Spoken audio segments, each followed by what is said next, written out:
আসসালামু আলাইকুম ওয়া রাহমাতুল্লাহি ওয়া বারাকাতুহু। প্রিয় ভাই বন্ধুগণ, আশা করি আপনারা ভালো আছেন আল্লাহর রহমতে বরকতে। তো আজকে আমরা জানব সূরাল হিররাতি, যে বিড়ালের উচ্ছিষ্ট পাক না নাপাক। বিড়ালের উচ্ছিষ্ট পাক না নাপাক সেই জিনিসটা আজকে আমরা জানব ইনশাআল্লাহ। তো বিড়ালের উচ্ছিষ্টের ব্যাপারে ইমামগণ কি বলেছেন সেটাও আজকে আমরা শুনব। তাহলে চলুন আমরা মূল বিষয়বস্তুতে চলে যাই। যে বিড়াল ছাড়া মুরগি, হিংস্র প্রাণী ও গৃহে বসবাসকারী ইঁদুর, সাপ এদের উচ্ছিষ্ট মাকরুহ। ইমাম আবু ইউসুফ রাহমাতুল্লাহি আলাইহি এর মতে বিড়ালের উচ্ছিষ্ট পাক। ইমাম আবু ইউসুফ রাহমাতুল্লাহি আলাইহি এর মতে বিড়ালের উচ্ছিষ্ট পাক।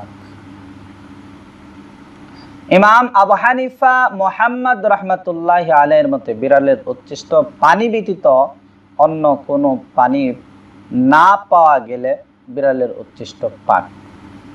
তাহলে এই জায়গাটাতে যে বললেন আপনারা অনেকে বোঝেন নাই, যে ইমাম আবু হানিফা ইমাম মুহাম্মদ রাহমাতুল্লাহি আলাইহির মতে বিড়ালের উচ্ছিষ্ট পানি ব্যতীত অন্য কোনো পানি না পাওয়া গেলে, যে বিড়ালে যেই পানিতে মুখ দিয়েছে ওই পানি ছাড়া যদি অন্য কোনো পানি না পাওয়া যায় তাহলে বিড়ালের উচ্ছিষ্টটা পাক।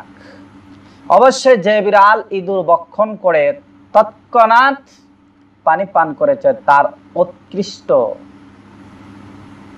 সর্বসম্মতিক্রমে নাপাক। যে বিড়াল ইঁদুর ধরার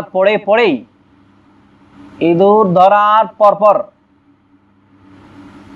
যদি পানিতে মুখ দেয় তাহলে এটা সকল ইমামের মতে সেটা নাপাক।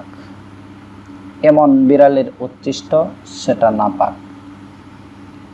এই জন্য আমরা বুঝতে পারলাম যে ইমাম আবু ইউসুফ রহমতুল্লাহর মতে বিড়ালের উচ্ছিষ্ট একেবারেই পাক। আর ইমাম আবু হানিফা মুহাম্মদ রাহমাতুল্লাহির মতে বিড়ালের উচ্ছিষ্ট যদি পানি না পাওয়া যায় তখন পাক। আর সবাই মিলে বলতেছেন যে যখন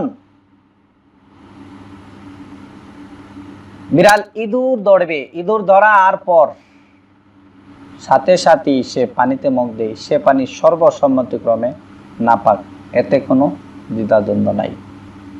তাহলে আমরা বুঝতে পারলাম যে বিড়ালের উচ্ছিষ্ট পাক না নাপাক।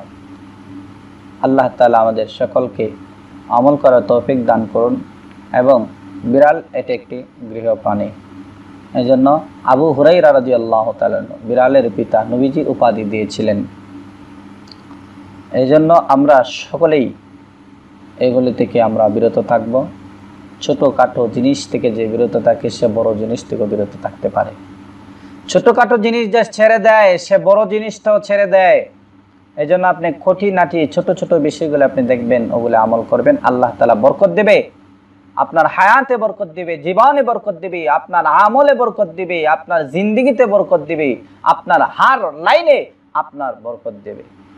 এই জন্য আল্লাহ তাআলার হুকুম, আল্লাহ তাআলার বিধান, নবী করিম সাল্লাল্লাহু আলাইহি ওয়াসাল্লাম যে সিস্টেম আমাদেরকে দেখিয়ে গেছেন, শিখিয়ে গেছেন, ওই সিস্টেম অনুযায়ী আমরা চলব। আল্লাহ তাআলা আমাদের সবাইকে চলার তৌফিক দান করুন। যারা এতক্ষণ ভিডিও দেখলেন আপনাদেরকে জাযাকাল্লাহ, ধন্যবাদ। আমার আরও ভিডিওগুলি দেখার জন্য আপনাদেরকে স্বাগত জানাচ্ছি। এবং আপনারা যারা দেখেছেন তারা অন্যদেরকে জানানোর জন্য আপনারা শেয়ার করে জানিয়ে দেন, যেটা একটা জানার বিষয়, বিড়ালের উচ্ছিষ্ট পাক না নাপাক।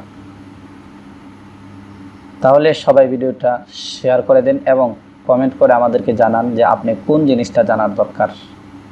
আপনার প্রশ্ন থাকলে, অনেক মানুষ আছে যাদের ভিতরে প্রশ্ন জমায়িত আছে কিন্তু তারা প্রশ্ন কোথায় করবে সেটা পায় না।